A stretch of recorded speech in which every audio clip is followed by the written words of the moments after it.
Hello, and welcome to Recapping with Delora and Ashley. Please follow us on Instagram, Facebook, and Twitter at Recapping Podcast.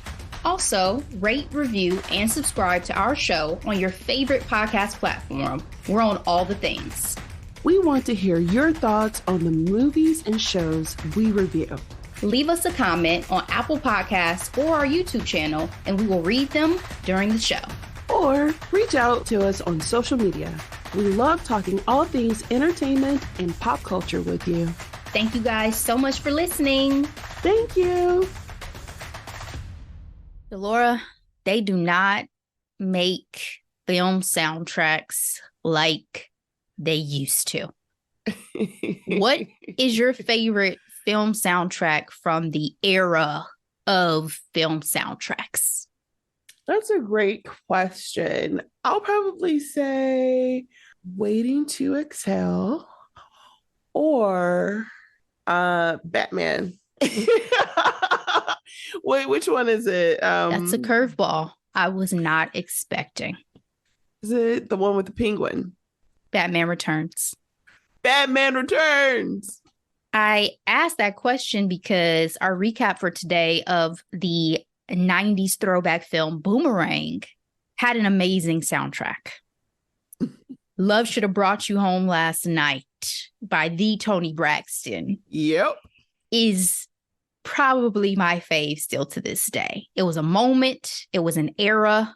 My favorite is probably The Bodyguard, but Boomerang, y'all did y'all thing. Y'all had a great soundtrack.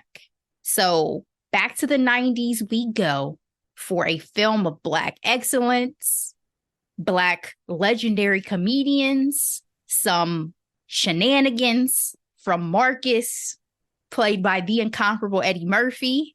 Yes. And some overall laughs, because what would an Eddie Murphy film be without some laughs? So I really wanted to recap. This is a throwback, guys, because I love this movie. One of my favorite rom-coms of this era. Released July 1st, 1992, and made $131 million. Big bucks.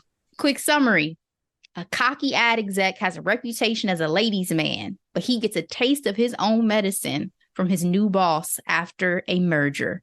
Directed by the Reginald Hudlin. Cast, as I mentioned, Eddie Murphy as Marcus Darling. Robin Givens as Jacqueline. Halle Berry as Angela.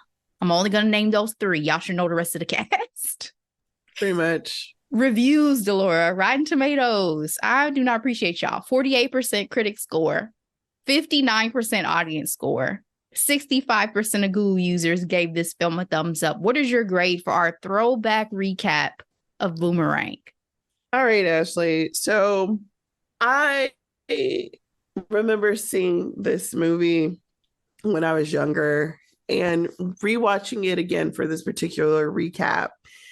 I realized I had no business watching this movie before the age of 30. Like this, it was a lot going on in this movie. The fact that I did see this before I turned 20, I'm like, what? How did this happen? You know what I mean? Because my, oh my. But watching it with today's lenses, I'm going to give it a B. And I'm giving it a B because Marcus is such a fuckboy. It is just beyond anything that I could really appreciate. So I'm just like, you know what? We're just going to keep it there. But I laugh. I mean, Eartha Kitt, Grace Jones, Girl. Robin Givens, Halle Berry, like an all-star cast. All-star. And everyone was so good in it too. So yes. The fact that you had Martin and Gina, who would go on to become iconic on their own in terms of sitcoms. I mean, exactly. It was almost too much. It was almost too good. I have to be honest.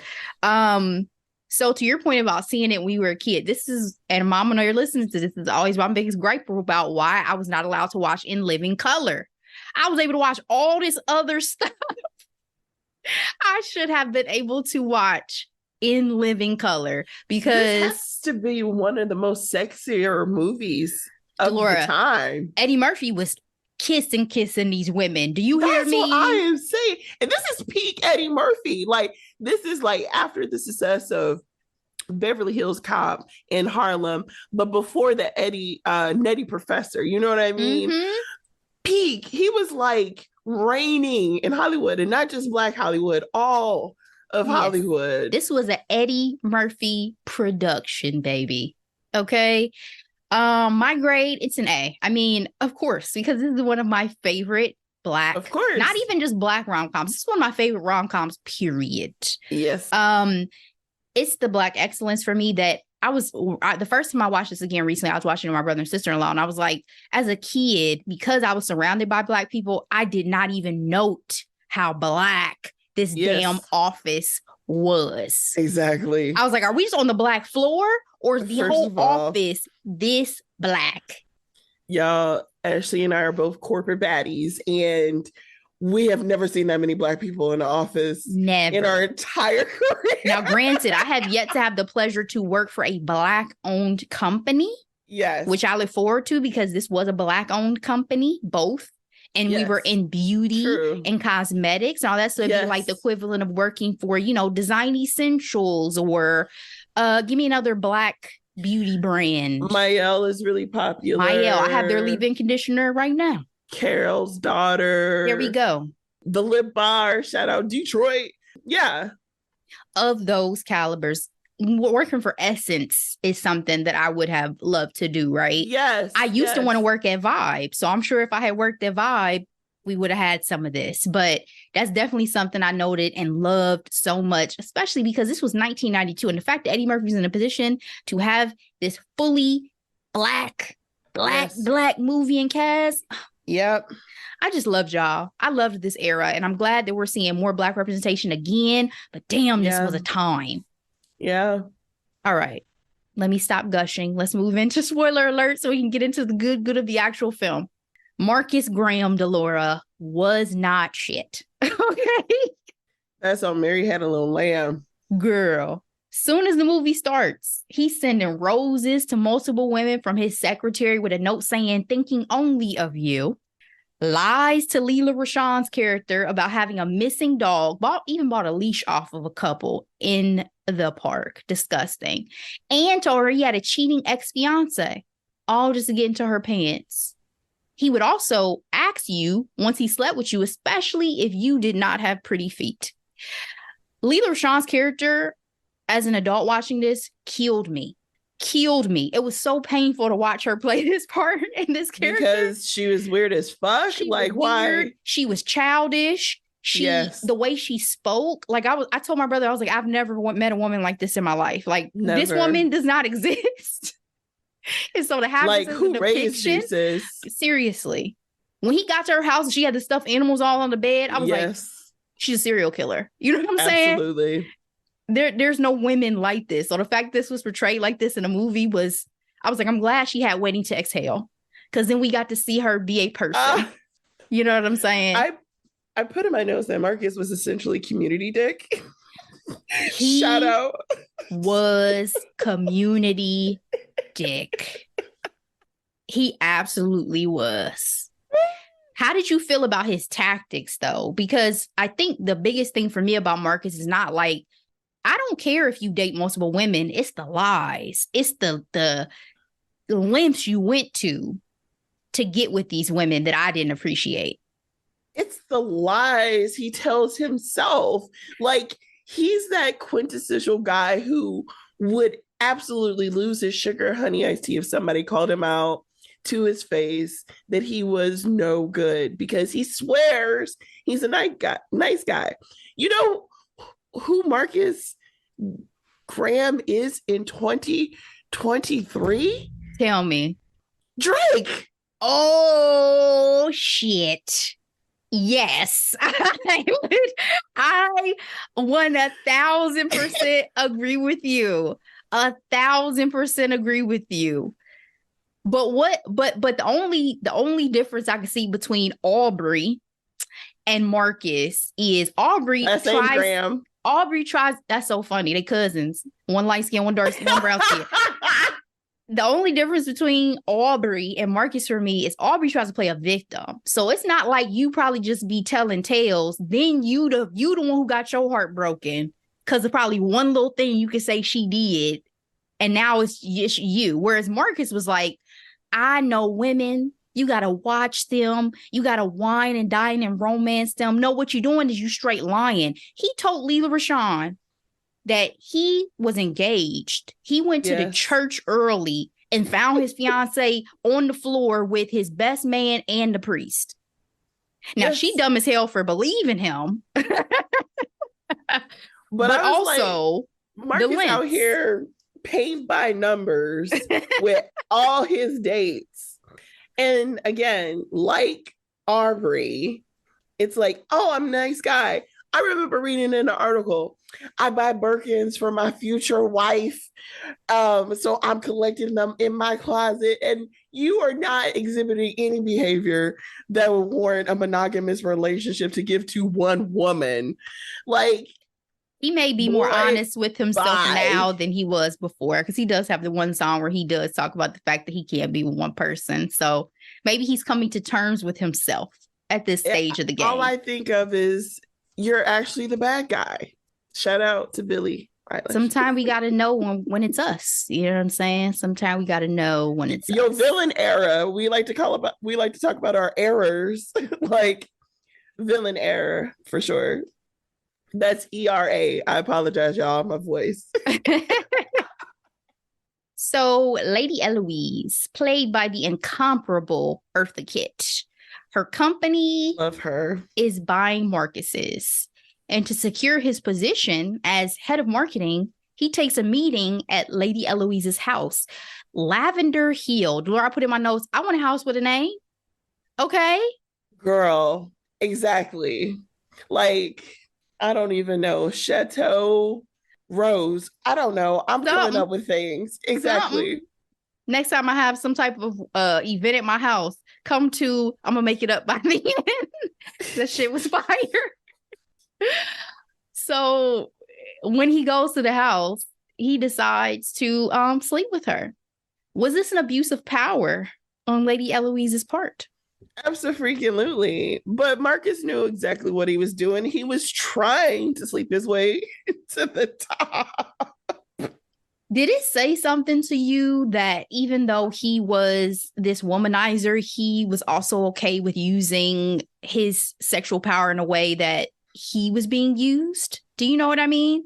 Like, I think he was so used to having the upper hand with women. And in this case, he is allowing himself to be the plaything. Power imbalance. Yeah. I feel like he did what he thought he had to do. He was out here talking about, can you make it darker for ambiance? The fact she was in there growling in the bedroom, I was like, oh my God. He knew exactly what he was doing. And the fact that her little worker chuckled every time he left out of the room. Oh my goodness. And this is her MO. Like, this is Lady Eloise. The same way he has an MO, this is her MO, right? So to your point, it's not like he did not know what he was getting himself into. But it turns out Lady Eloise was actually the one who was powerless in terms of her company. She was merely a figurehead at this point. He finds that out through Miss Jacqueline, who already worked for Lady Eloise and was his new boss. And he made quite the impression when he hit on her in the lobby of the building. What did you think of their quote unquote meet cute? It was fun. I mean, Mark is literally meeting his match, right? You're the most beautiful woman I've ever seen. And she's just like, that's all you got. Right. That's the game you coming at me spitting. Also, to be fair, I don't think he was really spitting game. I think he was like, oh, wow, you're really gorgeous. And thought he could put that on her. But again, speaking of the power dynamics, the assumption that she didn't have any power or that he automatically was senior to her said a lot about him. The way he even said in the elevator, like, oh, I'll let you know something because you're a pretty girl. Like, it's a grown woman. Exactly. Coming to be a boss at this new company. But I also love that this was the days before the internet, right? Like when she was like, oh, you're Marcus Graham. Like you actually had to meet people for the first time face to face. Word of mouth. Yes. You couldn't just look them up on LinkedIn or have already seen them on social media somewhere. Like that was kind of refreshing, going back to the throwback of the days.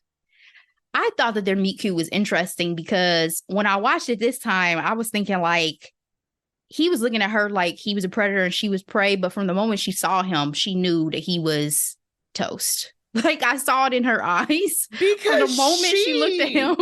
Was an apex predator. Exactly. For the like I felt like the whole thing was almost staged. Like she's standing here pretending like she reading this magazine just to give you a little show. She looked over at you and was like, oh, you don't even know. You don't stand a chance. Let's discuss Grace Jones as Strange for a second. Grace Jones. Grace Jones. Move out the way. Wild. From that entrance at the party, announcing her as the new face of Lady Eloise, to the scene discussing her fragrance and her rubbing her panties in the face of their chemist. I would have quit, by the way. Poor man's face. I would have quit. Talk about first impressions. This was a light bulb moment for me and my understanding of Grace Jones. I was like, oh, this woman's insane. Because don't get me wrong, Grace Jones is a striking type of beauty, right? Like she has very strong features. And this is my introduction to her. And honestly, this film is an exaggeration of who she is, right? But she was out here doing some crazy. She was doing some crazy-ish in the 70s and 80s, and early 90s. Yeah. So she was a staple at Studio 54. Her and her boyfriend, old dude from Rocky, they had parties, orgies, all sorts of things. So, it was just fascinating. And I was like, oh, yeah, she's intense. She's intense. But what kills me is that her brother is a well-known pastor. I saw that. I was like, I didn't even know that. He used to come to the church I grew up at and preach. And I was like, wait, that's your sister? Talk about night and day. Exactly. Two sides of a coin for sure. But I would have loved to be at this launch party of Strange. Like, imagine you're like this corporate person and you have this type of entrance. Not only did she there was a helicopter, there was a chariot bringing her through the crowd. Like, this would have been everything. Wait, chariot of white men. Chariot. Did you pick that up? I didn't, but I'm glad you said that because they're probably the only white people in this movie. Like, besides the 2 or 3 folks that we saw serving them in some capacity throughout the movie, they were the only white folks. I was thinking about the white man who spit out his soup when she was at the restaurant propositioning Marcus, but we'll get there. We'll get there. Nasty Nelson kept them damn panties too. Of course he did. He is a sick mother loving man, okay? And Nelson had on a wedding ring. I was like, who is his spouse? Where is she? His introduction and that campaign with the bananas and the cherries. I think it's also funny because it's satire to the fashion industry because it's so heavily laden with sexual like overtures, right? When it comes to, nakedness and women and their youth and all this for quote unquote art. It's like some of these people have problems. You know what I mean? It is not solely about the quote unquote art. I feel like they also tried to make it seem like, oh, he's French. And so, they just have a different palette and all of that. But he even went too far for the board when he came up with his one ad pitch that they all hated. Like, he definitely took things to an extreme. And you have Marcus who was supposed to like dial that back and reel him in. But I'm like, how did Nelson ever even get a job? Because that part, his vision, that part. He would have so many sexual harassment and crazy charges on him today. Couldn't imagine it. So none of Marcus's usual tactics worked on Jacqueline. Case surprise, surprise. She had the power in their dynamic and wielded it as she saw fit. She had that man waiting for sex, for her time and attention, and for love. What were your thoughts on Miss Jacqueline?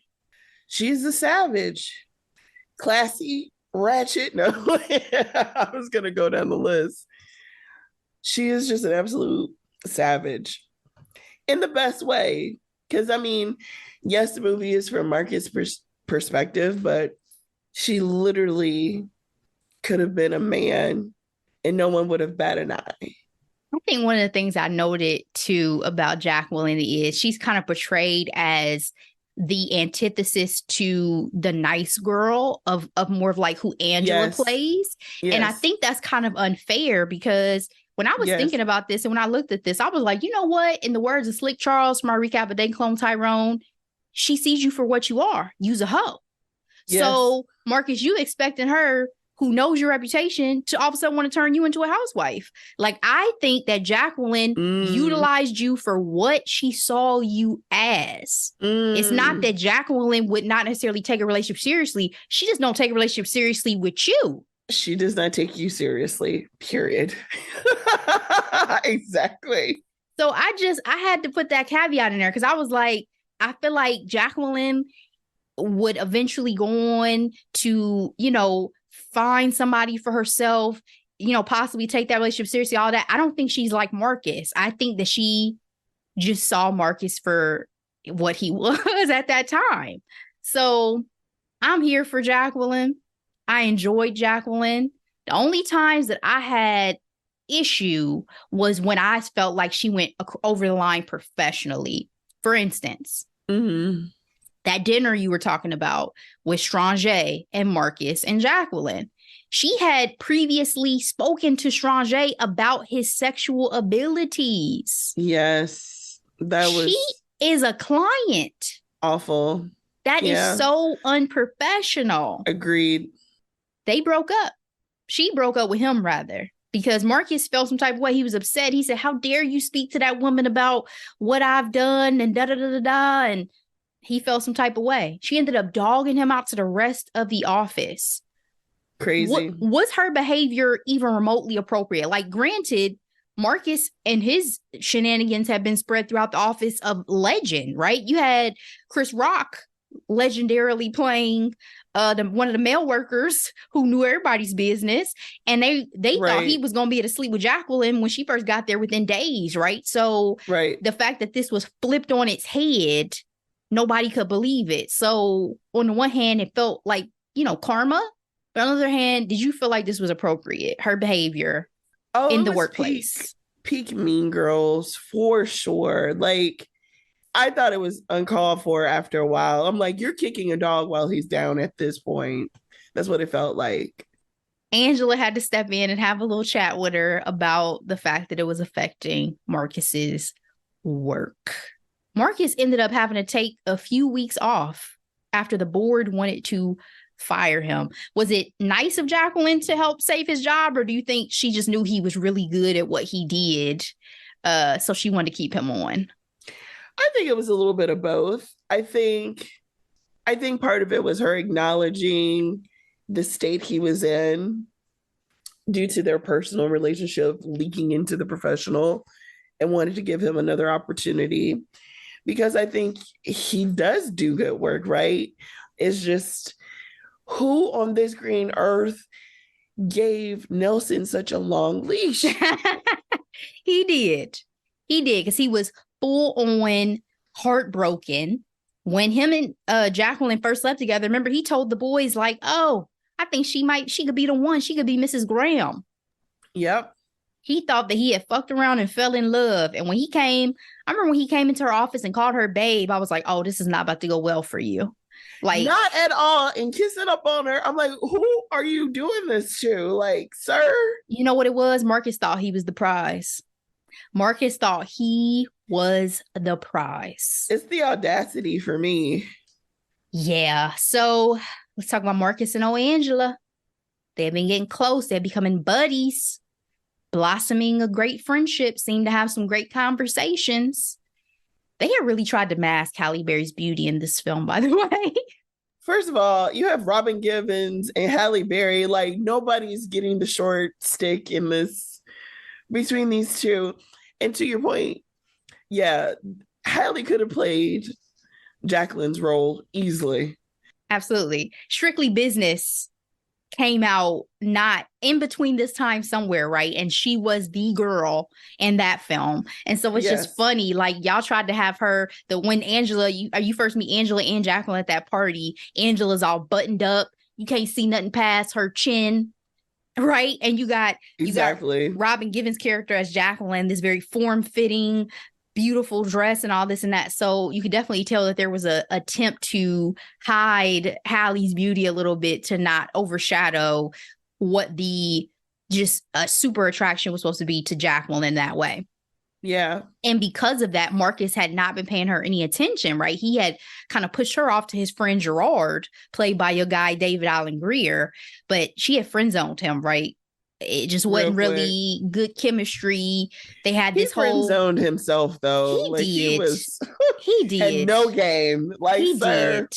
He did. I'm not sure if you should invite, even though she met him through Marcus, a stranger to your home on a first date, but at least he got a kiss, I guess.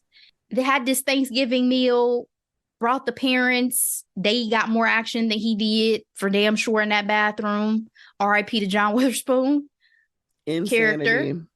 But even though Marcus had set them up, they end up taking their relationship beyond friendship later that evening, Delora. Was Marcus foul for messing around with Angela given his friendship with Gerard? Technically, yes. Yes. You know, bros before. I'm not calling Angela a hoe, but you understand what I'm trying to say.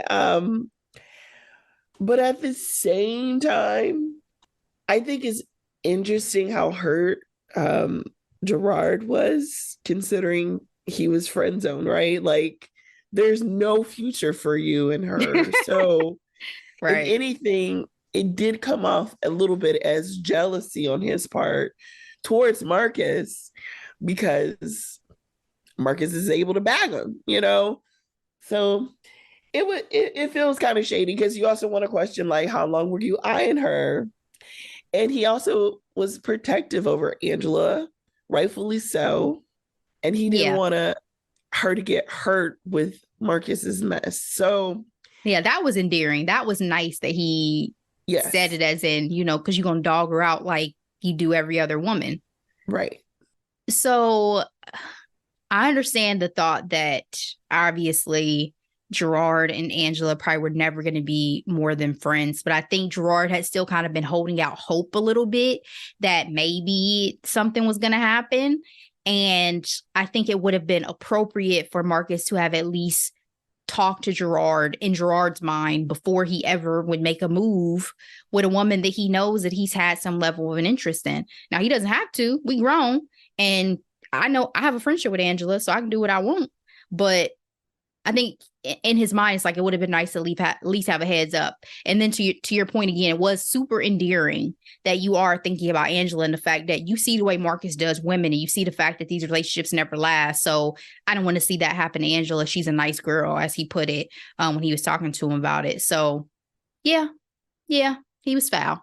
So they end up in a relationship. Seems like things are going well, Delora.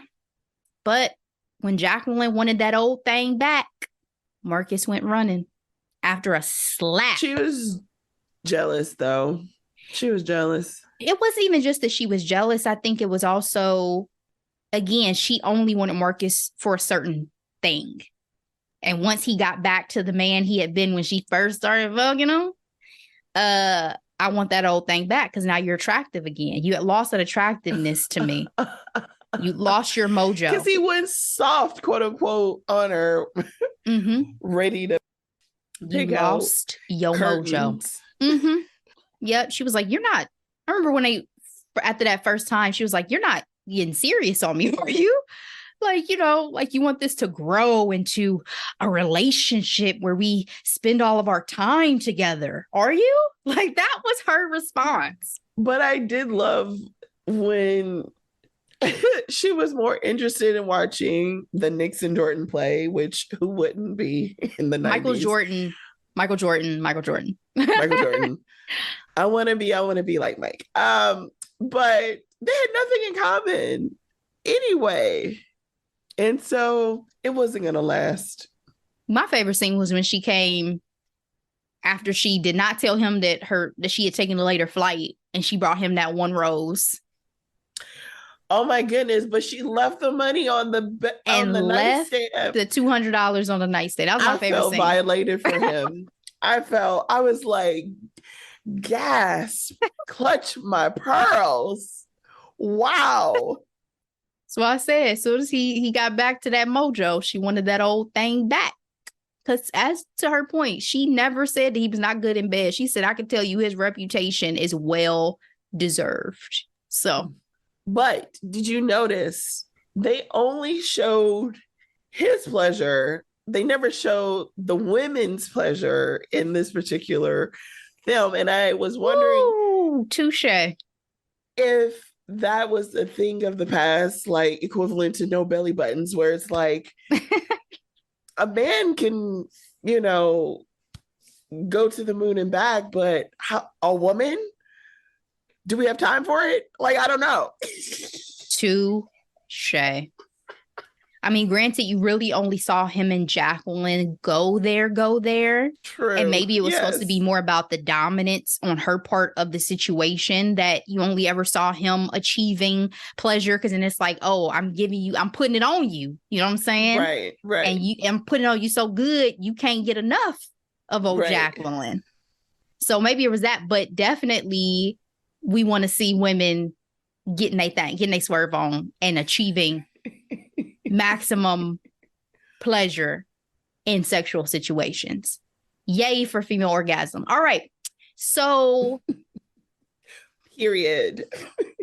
Marcus really thought he was going to be able to come home in the middle of the night, and Angela just wasn't going to say nothing, I guess. I guess that's what he was thinking. It's the audacity for me, Ashley. Love should have brought your ass home last night. The writing was on the wall, because when she answered that phone, and then he got on the phone and said, oh, Jacqueline, that was Angela. She just came over for a minute. When she had all her artwork throughout your entire apartment, I will say the timelines of everything was a little unclear at this point. Like, we went from kissing and cuddling over Star Trek to literally all of her artwork in his apartment. So, like, she was living there. Okay. Because at the end of the movie, she says, no, I'm not moving in with you this time. I'm keeping my own place. Okay. So she had full on moved in with this man, and he had the audacity on the phone to tell Jacqueline she just stopped by for a minute. That's what the writing was on the wall, baby, right? So when he comes home, and then the next morning, we got to talk about, you see, she tried to stay calm. I felt it simmering in my chest when she was trying to stay calm. And it's insane. He said, there's just some things you can't control. She said, oh, really? Like what? I was like, you lucky there's not like a hot pot of grits on the stove or something, because I feel her rage, right? It's like, you don't say. So after a slap and that Toni Braxton song, Marcus continues on with Jacqueline for just a minute and then realizes the error of his ways. By the end, he wins Angela back using her students, because she had been teaching students art. So he gets to her little students to come find her in her new job. She's become an executress herself, a creative director at another company. But with a few fluffy words, Delora, like, I can't breathe without you. He wins her back. Did he deserve another shot? Is my final question to you. Absolutely not, Alex, for 1,000. I was furious rewatching it for this recap, kept shaking my head like, he is such a fuckboy. Absolutely not. No, thank you. No, thank you.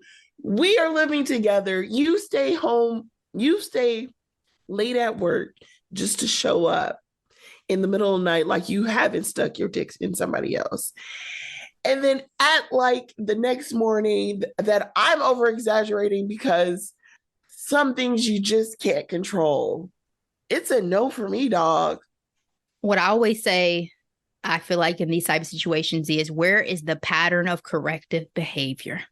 Woo, You're not just gonna slide back into my cheeks that easy without showing a pattern of corrective behavior. I don't need a few, shout out to my job. I don't need outliers. I need to see a trend. Okay. That Give is me the series of events. Okay. Give me the chart. You think you about to just start teaching the kids I introduce you to my class and come up in here talking about you quit your job and suddenly we back together? Yeah, I feel like there needed to be more groveling. I feel like there needed to be more substantial evidence that he had learned the error of his ways.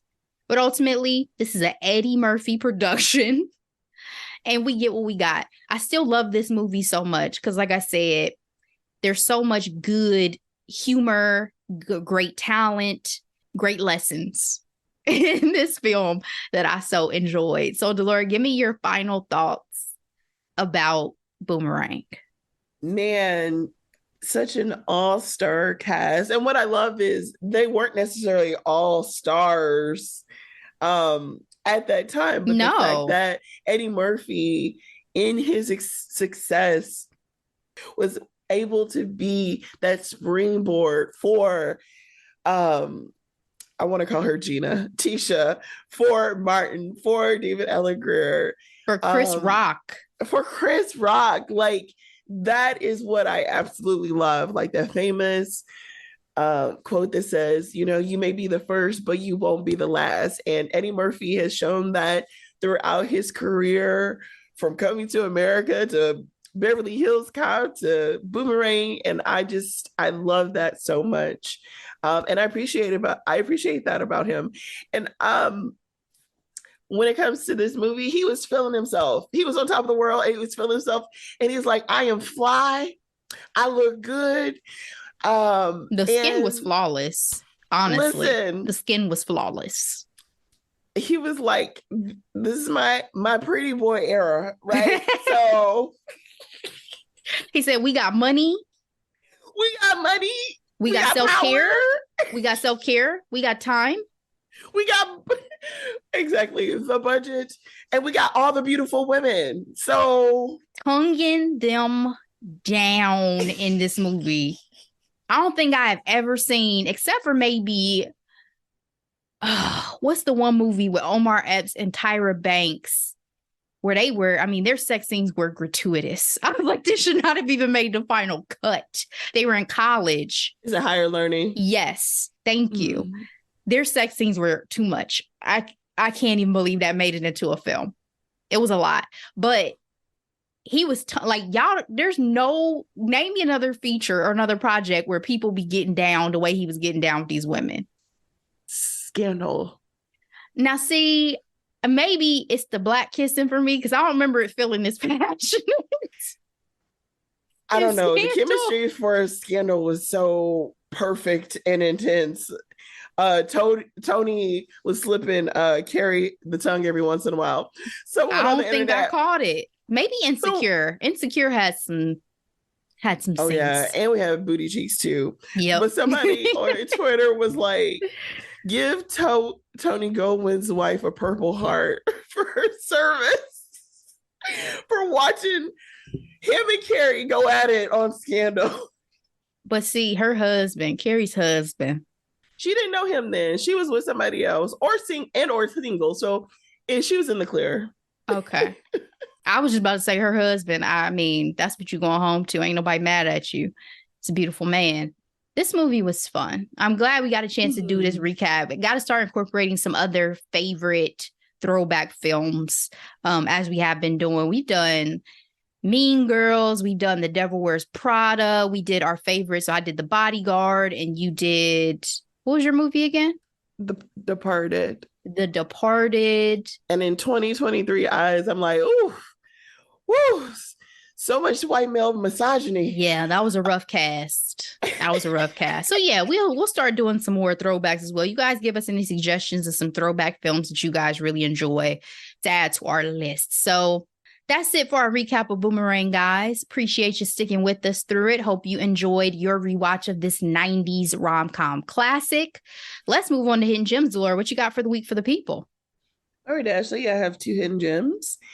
The first is number 1 on Amazon Prime. It is the original movie Red, White, and Royal Blue.